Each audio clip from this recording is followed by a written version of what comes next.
I just got back from Haiti, I told you, and I'm working there. And Haiti had 4 storms last year that took away 15% of its income and left all the cities littered in garbage and waste. And it's a poor country. They don't have any public garbage collection system anyway. So they have a dramatic example of a problem you find in every poor city in the world. My climate change initiative works on trying to figure out what to do with garbage dumps, which emit methane gas, 23 times more powerful than CO2, in South America and Asia and Africa, from Lagos, Nigeria, to Lima, Peru, to Rio and Sao Paulo in Brazil, to Delhi and Mumbai. You see Slumdog Millionaire? Opening scene, the kids are running from the cops. They run over the Mumbai landfill. It goes on forever. That's what a garbage dump looks like in a city of more than 20 million. We got to figure out something to do with this. I see those things and I see economic assets, okay? So here's one thing you can do. Handsome, articulate, compelling young man, not much older than you, is in Port-au-Prince in his neighborhood, which was racked with violence, making these. Here's what they do. They send out people every day to pick up garbage off the street. And putting so many people to work and cleaning the streets, making the neighborhoods proud, has caused a precipitous decline in violence. So they got their neighborhoods back. Then the people there first separate all the garbage. The organic stuff is going into a compost thing, and they'll send it out at discount prices for organic fertilizer to the farmers. Then they have glass, plastic, metal, and paper. The paper is then wet, and they make it really, really soggy. And then into the soggy paper, they pour sawdust, which they get for free because it's waste from a local furniture manufacturer. And the guy's glad to have somebody take it off their hands.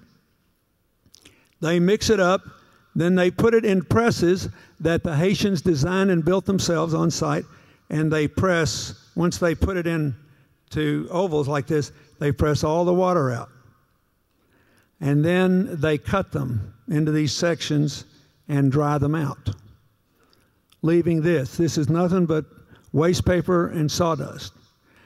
And they sell this to combat climate change and deforestation. Why?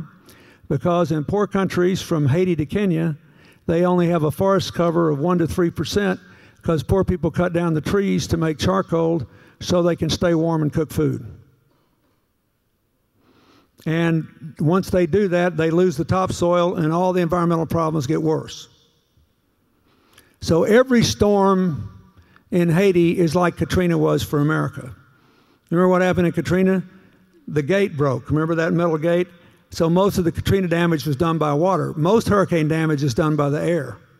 And you can build against that.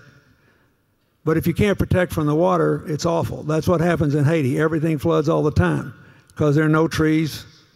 There's no prevention. So this is what this guy does. They sell this for 1/5 the equivalent cost of charcoal that produces as much heat. They sell one of these for about a penny. They create jobs, they create community pride, they lower crime in the neighborhood, and they fight deforestation and climate change. Why? Because a guy with his neighbors, there are 8 people that I met on this local council, answered the how question.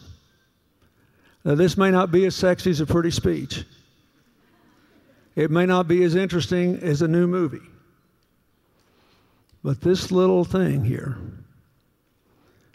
could save the 9 million people who live in that poor country a world of misery.